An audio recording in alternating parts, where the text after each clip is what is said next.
Hey friends, this summer we wanted to do something really special and give you a behind-the-scenes look at some of our classic episodes. But before we do that, we have a quick announcement. We're planning a conference called Gather that will be this September 15th and 16th in Provo, Utah. And the event is being put on by a coalition of people that exist in the LGBTQ Latter-day space. Yeah, it's going to be Christ-centered and church-positive, and it will also be really expansive, including people on a variety of paths. So some of the speakers we have planned are Steve Young, Tom Christofferson, Liv Mendoza-Haynes, Megan Decker, Yesse Wilson, Michael Soto, Allison Dayton, Ben Shalati, and Charlie Bird. It's going to be great. And you can get more details at gather-conference.com and come and gather with us this September. And hope you enjoy these classic episodes. All right. Today we're talking about episode 37 of season 1 called Is There a Place for Me in the Church with McKay Bryson. This was our watershed episode. I think so too. This was kind of I feel like this was a hinge point in the podcast. Mm-hmm. Yeah, I think listening to the other episodes and kind of reviewing them, I think we've done really good work. But this is the first time that I think we captured a larger audience than the people who just are regular listeners. Mm-hmm. I think it grew the podcast and grew a lot of empathy for LGBTQ members of the church. It was really, really raw and really, really special. I mean, you cry in it. I cry in it. I do. Yeah. I was like, gosh, I guess I'm passionate about this. Best moment.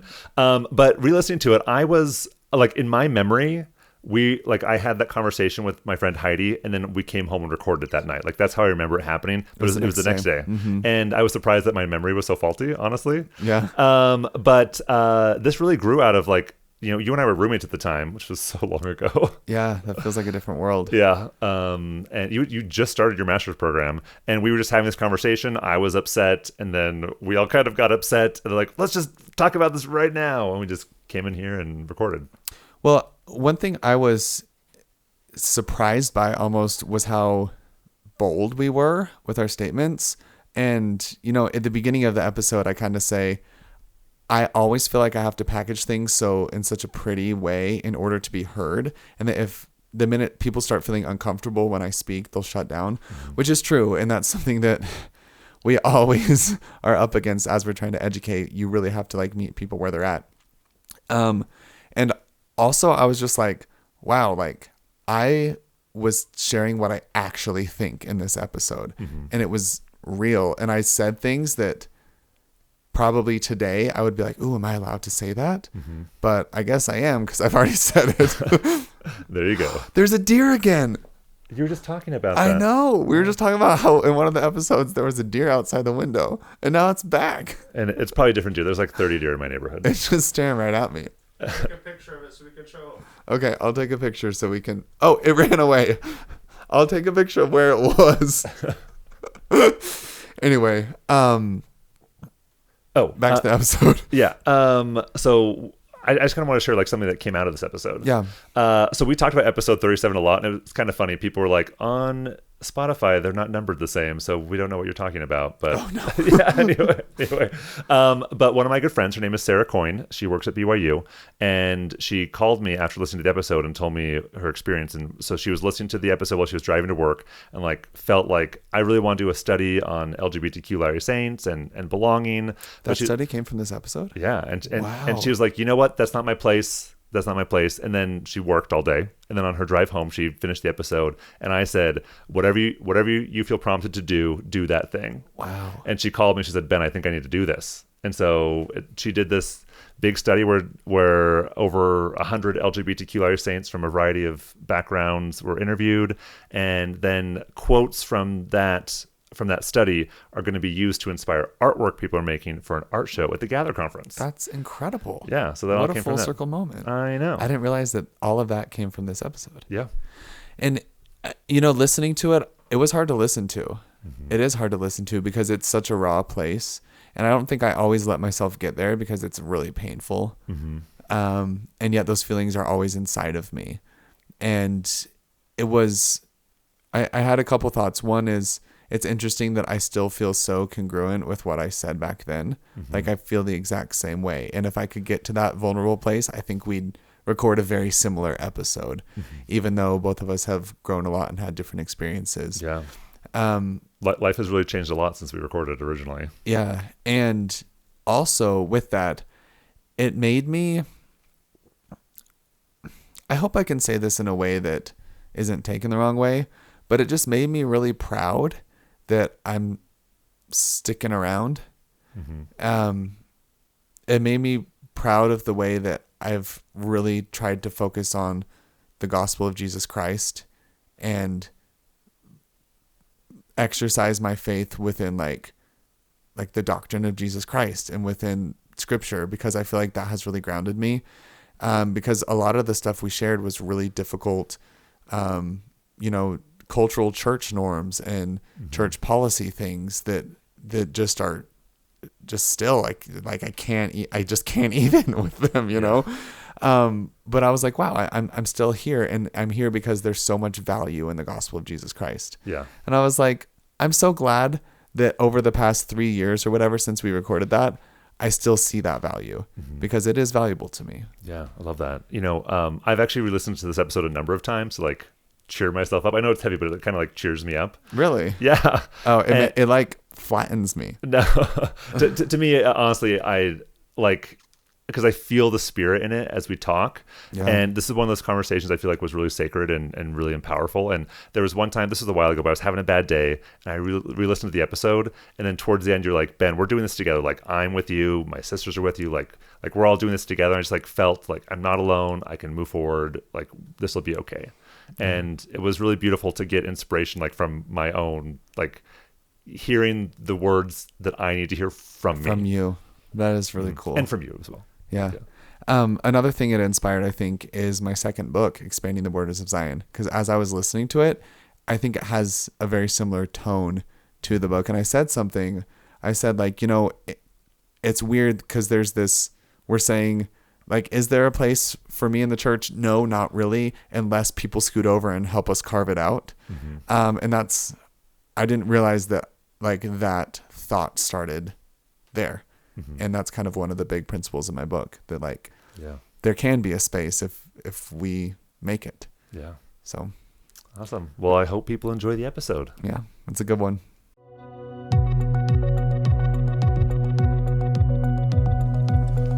Welcome to Questions from the Closet. I'm Ben Shalati. And I'm Charlie Bird. Each episode, we discuss a question that we commonly get asked as LGBTQ Latter-day Saints. We are not trying to answer this question or come to a consensus, but simply sharing our perspectives. Today's question is there a place for me in the church?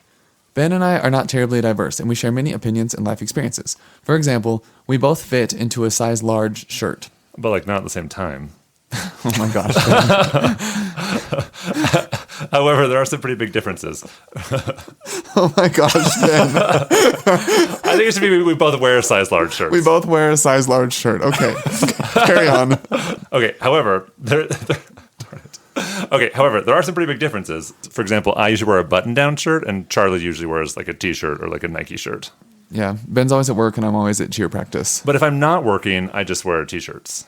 Also, one time when I was going to tap class that first time, I was trying to figure out what to wear, and I was going to wear a pair of like basketball shorts. Oh my gosh, y'all should have seen what this man was trying to wear to tap class. I'm like, what am I supposed to wear at tap class? And you guys are like, leotards. I'm like, I don't have leotards. Well, not leotard, just not like basketball shorts with like dressy tap shoes and no socks. It was awful. And you were like, wear my joggers. So I put on your joggers, and they did not fit. They did not fit. They were way too. Our waists are not the same size. No, they were tight. They were way too tight. Tight pants at the tap class. So I wore shorts. Well, anyway, we'd like to provide a variety of voices and perspectives. So today we're joined by McKay Bryson. Hi. I'm McKay Bryson. I'm from Bountiful, Utah, about 2 minutes below the temple. And I currently go to BYU. I'm graduating soon. I'm studying information systems. Great. Well, we're here to talk about, if we have a place in the church, or what is our place in the church. So we're having this conversation today because yesterday I finished watching the show Love, Victor with my friend Heidi. And Love, Victor is about a gay kid in high school coming to terms with his orientation and wondering if he should come out and coming out. And it's a beautiful show. Not the best written, but it's good. It's lovely. And so afterwards, Heidi asked me what some of my deep thoughts were. And it was 11 o'clock. I was like, I have to go. Let's talk about this later. So I walked out to my car, and then I was like, no, I want to talk about this now. So I went back in, rang Heidi's doorbell, and she let me back in, and I shared some of my thoughts, and And one of the things I said was that this was a lovely story, but this could not happen in the Latter-day Saint world. Like, this kid was trying to figure out if he was gay or not, but if he were a Latter-day Saint, most likely he would think, okay, if I am this, I need to change this. And he was worried about how his family would react. But if you were a Latter-day Saint, you would be thinking, am I going to destroy my eternal family by coming out? And I thought, if this were a Latter-day Saint story, it would be a lot heavier and a lot sadder. And she said, so how are things in the Latter-day Saint LGBTQ world? And I said, they're bad. Like, it's really bad. And Heidi is a phenomenal friend and a great listener. And she asked me a lot of questions. About a dozen times I said, it is bad. It is so bad. And I'm really good at talking about my feelings, but I'm really bad at showing my feelings. And so as Heidi was like doing a really good job of listening, I was like on the verge of tears. And so I kept making jokes so I wouldn't cry. And Heidi said, what can I do? Like, how can I help? And I just said, I don't know. And so for the listeners today, as we talk about this, I really don't know what any of you should do, but I've gotten to this point in my life because the Holy Ghost has helped me know what to do. And I hope the Holy Ghost will help you know what to do as well. I feel like there's a problem. I feel like this topic is so emotionally charged and it's triggering. And as I'm sharing my experiences, I have to dig into trauma and things that I'm still working through. And it's really it's exhausting sometimes. And I've noticed that as soon as you start sounding angry or emotional, people stop listening to you. And that's really disheartening to me because it's like, I feel like I have to share all of these feelings and just always be subject to talking about like heavy things that make me angry and make me emotional, but I have to do it in a way that's palatable and that people can digest, or else like everything I say gets washed away and nobody listens. And we had a conversation earlier, the three of us, actually. That's why we decided to have McKay on as our guest, because he was just there and we were having this conversation that like things are bad.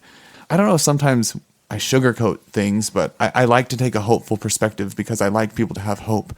But I don't know, today, like, I'm sad, and I hope that if any of us sound angry or sad or too emotional, that you can see past it and realize what's there, and that these are conversations that have to be had. Mm-hmm. It's interesting you're talking about that movie that you watched, Ben, and how hard it is for just like in a regular life to come out and navigate that with your family, and how it's compounded in the church. And what Charlie's saying is like, as you're coming out, you can't say everything that you want to say. And that's I think a really lonely experience, to have questions in your heart and not have anyone to ask them of. That's one of the challenging parts, is that you have questions that you just sometimes can't ask, or if you asked, no one would be able to give you an answer. Right. And as I thought about this, like why do I sometimes censor myself? Why do I put on such rose-colored glasses when I talk about like my experiences as an LGBTQ Latter-day Saint? A lot is because I know people love the church, and I do too. Like, I love the church. I'm active and faithful. Like I'm as active as you can be. But I know that it's hard for people to know that this thing that they love, that's so beautiful, can also be really painful. And so I don't want to like hurt anyone's feelings, but at the same time, like my heart is so often broken. And I think I put other people's feelings above my own when I talk about this a lot. Well, and like I said, sometimes that's the only way people will listen to you at all. Mm-hmm. I was reading a book recently, came out through the Maxwell Institute. It's by Melissa Inouye. One of the chapters is she talks about how every member of the church has a piece of truth that they bring to the church, how we're all a member of the body of Christ. Sometimes it feels like the truth that I'm bringing to the church, I really have to fight to bring it, maybe more than other people. McKay, what spiritual gifts do you feel you bring to the church? I feel like especially for being gay, I would say I'm maybe better at listening than other people, and really trying to understand the people around me and what they're hoping for and striving for. And I think that's just a gift in itself, because it helps people know that their voice matters. How about you, Charlie? I think I bring the gift of joy. I'm happy. And it's like a happiness that, I don't know, I think I'm really good at connecting with people. And I think that also stems in a certain way from my orientation, because it's really influenced the way I interact with people, and especially the way I interact with women, the way I just connect with the females in my life. It just is so natural to me, and it feels very bright and easy. Oh, Charlie, that's like one of my favorite things about coming out, is now I can just walk up to a girl and tell her how beautiful she is. I know. It's so unacceptable if I was straight. Like, she'd be so scared, but I don't know, the energy is different when I tell girls that now. Yeah. Ben, what about you? if I were to like label like the unique spiritual gift I feel like I was given, I think I was really given the gift of hope. Like it's really easy for me to hope in the future. And when things are bad, like in my life or in the world in general, I just have a lot of hope. It's just easy for me to know and trust and believe that things are going to be good and better in the future. And that I can play a part in making things better. So I feel like I've got the gift of hope. And I think the only negative of that is sometimes my hope keeps me from feeling what I'm feeling now. Yeah. So I just want to share one story that kind of demonstrates how I tell stories differently to kind of make things comfortable.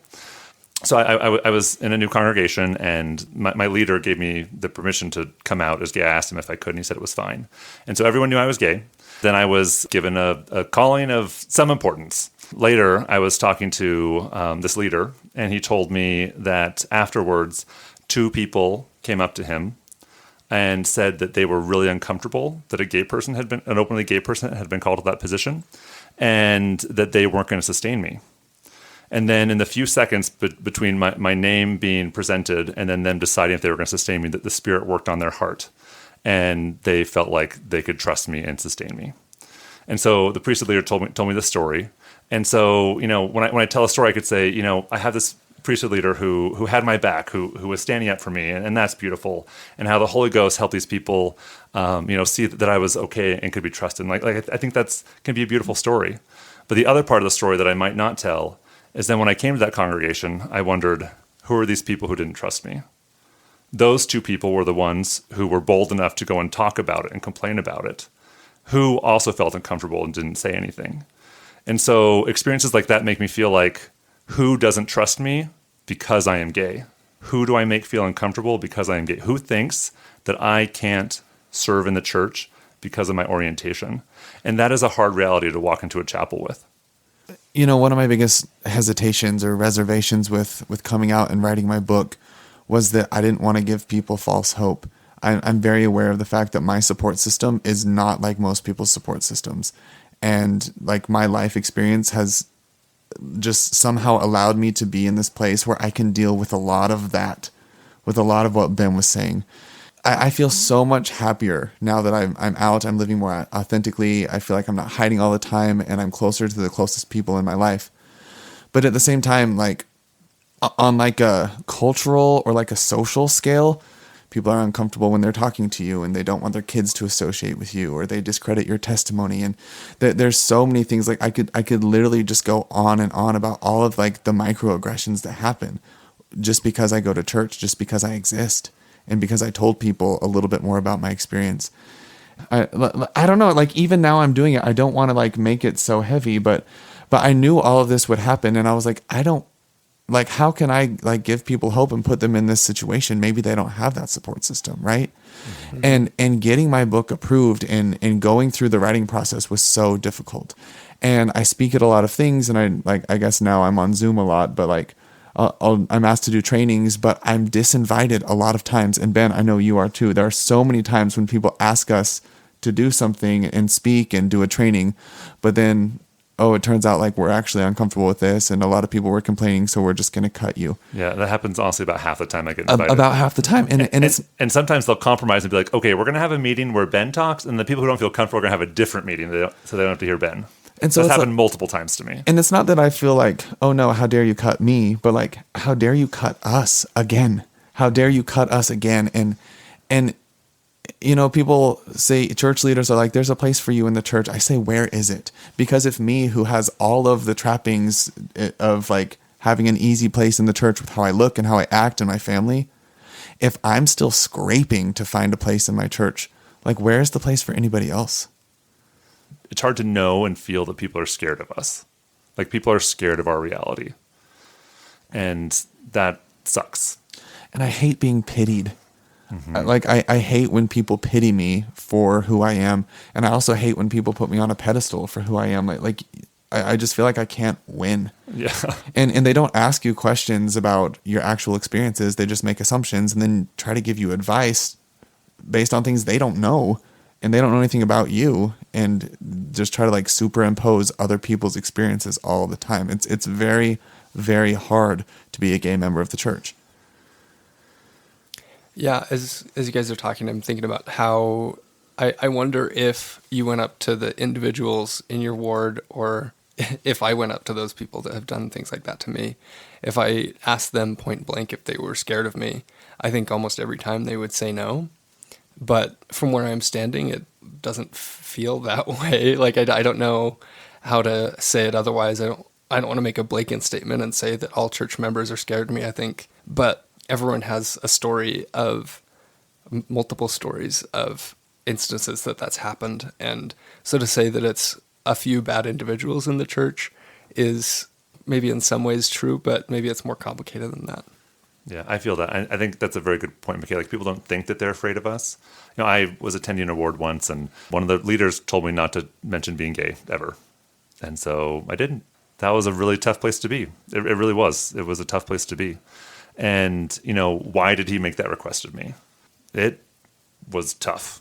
It was really tough to know that I couldn't talk about something that was so important to me. Yeah, or something that affects so many aspects of your life. Or something that's a fact. Yeah. Yeah. And Ben, like, I noticed something you said, and you did. You conformed, and you, like, went along with his wish, right? You know, I hear this comment a lot from really well-meaning people, and in a way it is a compliment, I guess, but they're like, you're so strong, I could never do this. I don't really like to hear that, because shouldn't everybody be able to do it? Like, if we're not in an environment that is conducive to spiritual success, then that means there's something wrong with the environment that we're in. If other people are like, oh, I could never do that. But people just disregard that, and they say, oh, you're so strong, meaning it as a compliment. But really what it does is just say... It's like, if you couldn't do this, why are you expecting me to? Right. I don't know. And people are like, there's a place for gay people in the church. But then they make a comment like that, like, I couldn't do this, which insinuates that there's really not a place. Mm-hmm. McKay, you were saying that's really complex. There's a lot of factors into this. And I feel like there's cultural factors, there's like leadership factors, and then there's policy factors and doctrinal factors too that make it much more difficult to find your place. I've really, really tried to do a good job at separating church from gospel. Like, if you're wondering if there's a place for you with God, like I promise you there is. I bear like a solemn, strong, powerful testimony that if you pray and you ask God if he loves you, and if there's a place for you in his kingdom, he will respond with a resounding yes. And you will have absolutely no doubt that you are loved, and you are special, and you are whole, and you are needed, and you are unique. It's not a question of, do I fit? Where do I fit? It is a question of fit. You are there. You are congruent. You are a child of divinity, and there is nothing wrong or defective about you, and you have every opportunity to succeed within the gospel of Jesus Christ. I believe that so strongly. And it just makes me so mad that the church that's supposed to carry that gospel has created an environment that's killing us. An environment where 17-year-old me is crying himself to sleep every night and wishing he were dead. And, like, you guys, this is not okay. Like, we have to do something about this, because LGBTQ people are not feeling that power, that divinity, that closeness with God. And it's because of the church. It's because of the membership. And it's because of the policies. And it's because of the way that we're scared, and we push people away, and we don't listen to people, and we're uncomfortable. So we prioritize the people who make us most comfortable, and we're not willing to look within ourselves and say, how can I help? Thank you, Charlie. Yeah. Gosh, I'm passionate about this. McKay, I'm kind of going to put you on the spot as I'm calming down. And you said something last night that really resonated with me about the castle. Yeah, what I said was, it feels like people in the church are building me a castle to live in, but they didn't build the doors. When I imagine a castle, I imagine it to be grand and beautiful and so big, and I would feel important when I lived there. But I still am wondering, how do you actually make that work? Yeah. How do you walk in the doors? How do you go from room to room? How do you go from room to room? Everyone has my life planned out for me. I feel like God has a plan for each of us, and nobody is listening to the revelation that I've found for myself. Or just so many of the LGBTQ people I know are some of the closest, most scripture reading, checking all the boxes people that I know. And to say that they aren't close to God seems silly. It's frustrating to have people constantly doubting my own experience and telling me that I'm not reading the scriptures enough, or that when I bear my testimony that shouldn't believe it for some reason. Yeah, that sucks, McKay. When I'm feeling like sadness and pain and like feeling like I don't belong, I often try and push that away. And then it comes up in really odd ways. Not odd ways, but just like at unexpected times. So we had Carl Hull on like episode 10, 11, or 12 or something. And his family invited me over to watch conference. And I went there and I was there for the whole day. And it was just really lovely and really fun. And I thanked them so much for having me over as I was leaving. And I don't know quite why Carl felt the need to say this. And he said, as I was leaving, he said, Ben, we don't invite you over because we feel sorry for you. We invite you over because we love you and we love having you in our family. I walked to my car and I started crying just to like have that affirmation that like they loved me and cared about me and I was part of their family. And then a couple days later, I was I have dinner with the Wrights almost every Sunday in Orem, and I've been doing that for years and years. And one day I just like left and just started crying. I was like so glad that they care about me enough to invite me over. Of course, like those are really like beautiful, meaningful relationships to me. But I have that emotional response because I realize that I feel like the default is that I'm not going to be welcomed in. And, that's because that's how people have acted. In the ward I'm in right now, my bishop asked me over a year ago to give a lesson on ministering to LGBTQ Latter-day Saints, and I did, and I think it went well, and it was wonderful. And then afterwards, one of the bishopric members came up, and he's got little kids, and he said, Ben, I am so glad that my kids get to grow up in a ward that you are in. And like that's awesome. And people like the Hulls and the Wrights and this bishopric member, they make me feel like I belong and like I do have a place. And so, like to me, like the church and Zion is like this really beautiful, wonderful place where I fit in and feel like I belong as I am. But there's also these toxic experiences that just make it hard. Also, like I'm a receptacle for a lot of people's pain. Like a lot of people talk to me and share and share what's going on. And just a couple of days ago, one of my friends at BYU Idaho was talking to me and he was saying that he wants to come out, but he feels like if he does, that people won't like him, that his relationships will be different, and that could happen. Like that really could happen. Like his friendships could be different, and he wasn't sure that he could stay in the church. And he was saying that he thinks when he leaves BYU Idaho, he probably won't stay in the church. And he's like you said, McKay, like he's one of like the best people, like so good and so faithful. And I said, if the church can't keep someone like you, then we are failing because you are the very best that the restoration has. And it just makes me so sad to just see like person after person after person after person feel like they can't go to church even though they want to. Yeah, I mean, the attrition rate is astronomical. Like gay people do not stay in the church. I don't want to overgeneralize, but the membership seems to say, oh, gay people are bad, they're leaving the church. When really like no one looks to see why. No one looks at the factors, and you're seeing, like we talked about in the Stages of Coming Out episode, you are seeing the breaking point when people just literally can't do it anymore. And there are 12, sometimes 20, sometimes 60 years behind that of pain and thwarted belonging and really, really tough stuff that isn't conducive to emotional health. And then you wonder why people leave, and it's because you're kicking them out. I learned something early on, right after I came out, about how loneliness is as bad for your health as smoking. Like, if you're lonely for a significant portion of your life will be, 10 years shorter. That was really challenging to try to understand. I was wondering if I was, like, a literal martyr for this church if I chose to stay in. When you're confronted with something like that, and you really do start to wonder, you want to make sure that you're attached to the right thing and that you're supporting the right cause. One of the first things I learned, Charlie, you mentioned how the gospel is different from the church, and that distinction became a lot more clear. Like I became even more sure that I believed in the gospel. I learned a lot about like church history and how leadership is structured and things like that that are on the organization side of the church that just like improved my perspectives, I think, and made me understand that the church is God's church, but there's a layer between God and like the things that the church does, and sometimes things don't go quite right. Definitely.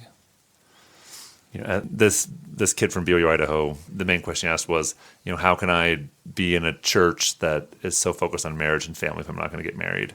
And like, that is such a legit question that I feel like structurally as a church, we're not trying to answer. Exactly. And like I've heard church leaders say, and even publish things that say, like, same-sex dating is bad because it doesn't lead to eternal marriage. So you should just be single. And I'm like, okay, does me being single lead to eternal marriage? It's so exhausting that like there's this issue and people like prescribe solutions to it without even really thinking about what it means. And then the solution like literally doesn't even answer the issue at all. Like their solution is the same as their problem. And if you unpack that a little bit more, if same-sex dating is bad because it doesn't lead to eternal marriage, then we should be trying to get eternally married, which means that they want us to marry opposite-sex partners as soon as possible. Exactly, which people say that the church isn't like pushing mixed orientation marriages, but it is. But that's just a roundabout way of pushing mixed orientation marriage. Well, they're pushing mixed orientation marriages until we're fixed and we're not gay anymore. When we die. Which like reinforces this suicide. It reinforces suicide because we're telling kids you're better off dead. And like that is the message that's being internalized currently in the church. I want people to think critically about this. Like I really would love if people could take a step back and put themselves like Ben's book, take a walk in his shoes and think critically and dynamically and broadly about what this means and what the messages and the prescriptions that we're giving people are actually doing. I've been thinking a lot about intentions versus impact lately. And I feel like we prioritize intentions, but we need to be prioritizing impact. Like the impact that's being had by people's good intentions is horrible. It's so bad. And like, I just wish that people would listen and care. I just really wish people would listen and care. Me too. I almost cried in my office today because there are people who are like trying to fit in and struggling to fit in, and it doesn't feel like as a church we're trying to make a place for them. And one of the stories I love is the story of the Jaredites. And I don't know why Jared asked his brother to pray and didn't just pray himself, but they're at the Tower of Babel, and Jared asks his brother to pray to God so that their language won't be confounded. So he says this prayer, and then it's granted. And then Jared says, great, that worked. Why don't you go ask God if he will not confound the language of our friends and family too? And so the brother Jared goes and prays, and that's granted to them, and great. And then Jared says to his brother, he says, why don't you go and pray to God and ask him if he's going to lead us out of this land? And if he's going to lead us out of this land, maybe he'll lead us to the best land. So the brother of Jared prays and asks him to be led to a promised land. And then God says, I'm going to lead you to a promised land. I'm going to take you to a land that no one has been to before. And as I think about what I feel called to do and what we're trying to do is create a world that people haven't been in before. And like we stand on the shoulders of giants, like all these people who've done so many good things for LGBTQ saints, like long before I ever started, who made it possible for me to do this. And and we were trying to create a world that hasn't existed before, where you can be openly gay and you can participate in church and be welcomed and loved. I feel like in a lot of ways, like I'm in that world. Like I'm in a world where I'm like loved and cared about. But then like these difficult things happen. And then I hear about incredibly difficult things happen to people that I care about. And I just realize like we're not there yet. Like we haven't gotten to the promised land yet. And God is calling us to be there. I feel like we as children of God and as covenant members of the church, we can expect the very best. Like we can expect God to give us the very best, and that he will lead us to the place that we need to be. And I think what's keeping us in so many ways is fear. Like fear of people who are different. Once we can get over that, we can go to a promised land. In chapters 2 and 3, the brother Jared, he's got this problem, and he creates these 16 small stones, and then asks God to sanctify them so that they can give light. And I think about all the work that people do to try and make the church good and better, and to build Zion. And in the end, like we can, like what we do, it's just empty stones. But when God reaches out with his finger and touches our works, like that's when they become sanctified. And I felt that happen. Like as I was writing my book, like they were just words, and I felt them sanctified by God. And as I've like re-listened to episodes of this podcast, I feel like some of them are just holy and sacred, and like they're just our words, but then God sanctifies them. How does that happen? How does God tell you that he sanctified your words? I just like feel this confirmation from the Holy Ghost, and those are feelings that are hard to explain. But I just feel like this is a good thing that we did, and God is pleased with it. And I'm not trying to like pat us on the back. Right. Well, I have a couple examples, McKay, if I can share, Ben. Yeah. For starters, there was one chapter of my book that I was asked to write, and I did not want to write it. I did not know how to write it. I felt very conflicted about it, and my feelings on the matter weren't even really solidified. And I just thought, I can't do this. And it was kind of like, this needs to be in, or maybe the book won't go through. And I was like, I don't know what to do. And I was in Salt Lake, and I was dressed nice because I had just been in meetings. And I walked across the street, and I went through the temple, and I did a temple session. And going to the temple is really hard for me. I don't usually like to do it. I feel awkward when I'm there. But this time I was like, God, I need an answer. I need something from this. And it was my favorite temple session ever because I was in like this different space. I was almost like in a dreamlike state. And sometimes I hesitate to share spiritual experiences on a podcast because that's weird. But I mean, it's a gospel related podcast. But I had a vision of this chapter. I had a vision of it. I don't know how else to say it than that. Like the actual, like literally the words came to me, and I walked outside, and I had my computer with me, and I opened it, and I wrote the chapter in 10 minutes. I just wrote everything out, and it was done. And I didn't even really have to go back and edit it. It was just done. A couple months down the road, I was recording my audiobook, and these stories aren't to be like, Charlie's book's the best, but like that, this is just what I feel of Ben saying, that I feel like God has somehow sanctified whatever my meager offering is. I was reading the audiobook, and I was like, I didn't write this. Like it was my words and it was my sentence structure, but what it conveyed was not from me at all. Yeah, I definitely felt that too. And there have been a couple times when we've like recorded podcasts, and like I remember the very first time, like the very first 3 episodes we recorded them at the BYU Broadcasting Studio, which is just across the street, and we were just like skipping across the parking We were lot. on one. We were like, this is the best. Like this is what we were meant to do, and it just like felt like we were doing the right thing.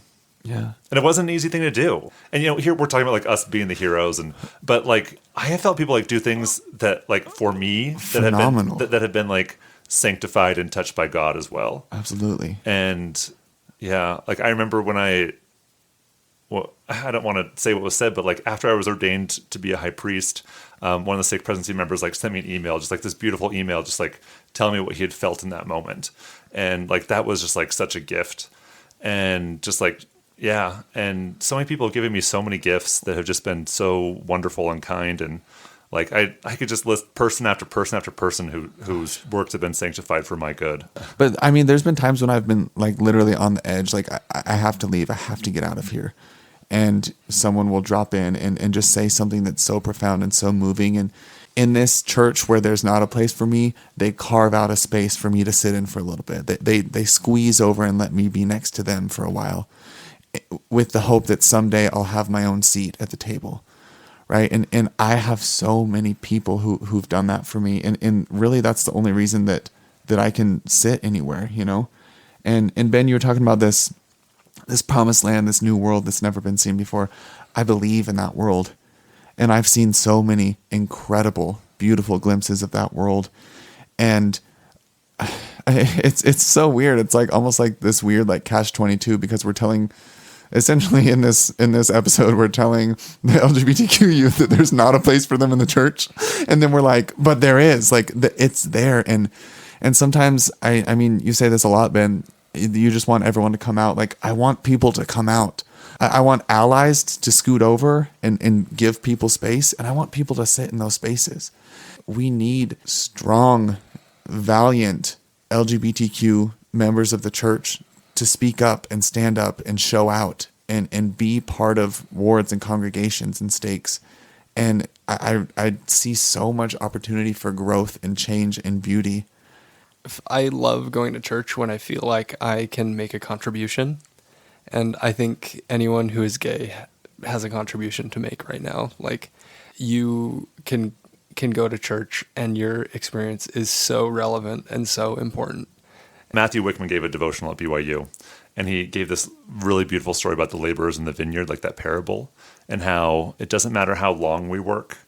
It just matters that we do the work. I missed church 0 times in my 20s. Like, I went every single Sunday. And if someone hasn't been and they want to contribute, like, of course you can. Like, of course you can contribute. It doesn't matter how long you've been away. Like we're going to get the same. God gives us a lot of opportunities to build Zion. And what I tell these youth, these hypothetical youth who wonder if they have a place in the church, who wonder if they belong, I really do feel like I belong. I do feel like there's a place for me in the church because the people that care about me have made that so. And then the people who don't care about me or don't know me have made it hard. And I just think if they knew me, if they took the time to get to know me, they would love me and I would love them, and we would make space for each other. And these youth who are wondering if they have a place, I always tell them, if you want to come to church, there's always room for you on the pew next to me. Like, you can always come sit with me, and there will be space with me. A lot of times people start to care when it hits home, when they have a close family member or friend come out. And that's so wonderful, and I love that. But in a sense, by that time, it's a little bit too late, And I would love to see proactive church members who don't wait until their son comes out as gay to start educating themselves about how to react and about how to treat people. Like do it now and share it with your friends now. And if we could just make even just basic cultural changes, the effect that it could have and the impact is so great. I guess the last thing I just want to say is I love the church. Like, I love the Restored Gospel. Like, I love reading the scriptures at home, and I love praying, and I love ministering to people, and I love attending church, and I love singing the hymns, and I love going to the temple. Like I love all of that, and I really do. Like, it is so good for me. Yet at the same time, things are still so bad. I don't know what anyone else should do, but for the listener, I just want to ask you, what have you felt prompted to do? Whatever you feel prompted to do that thing. Please do it. Yeah. I'm going to break the fourth wall a little bit here and just I'm so grateful to people who listen to this podcast and to people who share it. I do most of the editing, and I'm slightly obsessed with looking up the statistics of each episode. Most of the editing, you do all the editing. I do all the editing. I'm trying to throw you a bone here, but I look at the numbers, and I can see when people share it and how many hits each episode gets, and I'm just so grateful to people who listen. And I don't know, I feel like oddly somber yet hopeful yet grateful, and an outpouring of love and sadness at the same time right now. And most of the hope and graciousness is coming from people who are willing to listen. And it's really an incredible thing to step out of your comfort zone and try to learn about someone else. Yeah, I think love and sadness I think that describes a lot of my experience. Can I share one more story that I'm not sure will fit in? Yeah, of course. Yeah, back in March, I had this incredibly tough day at work. It was just overwhelming, and I was exhausted. I wonder what day that was. It was a very hard day, and I was at work way after 5, and I was just exhausted. And when I got home, I messaged one of my friends. I was like, I just got to go to the temple. I just need to go to the temple. I was worn out, just exhausted. I didn't have anything else to give. While I was in the temple, it was like my shoulders squared and my energy was renewed.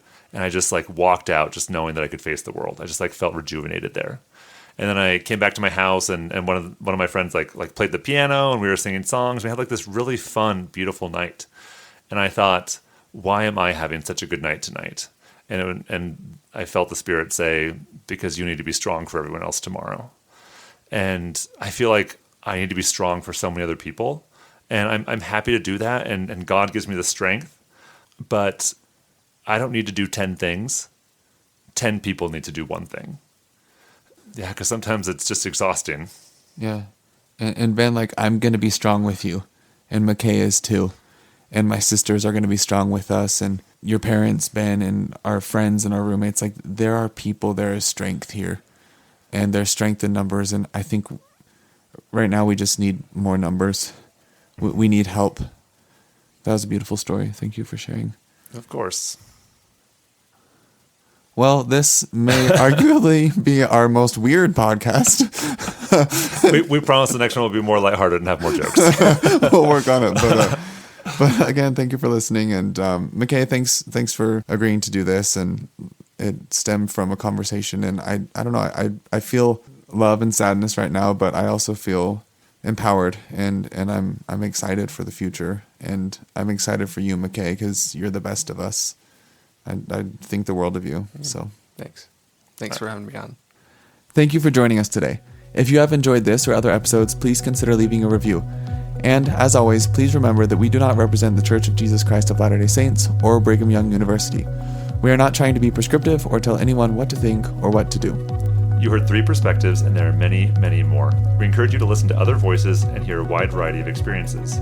If you would like to submit a question or share a comment about today's episode, you can email us at questionsfromthecloset@gmail.com.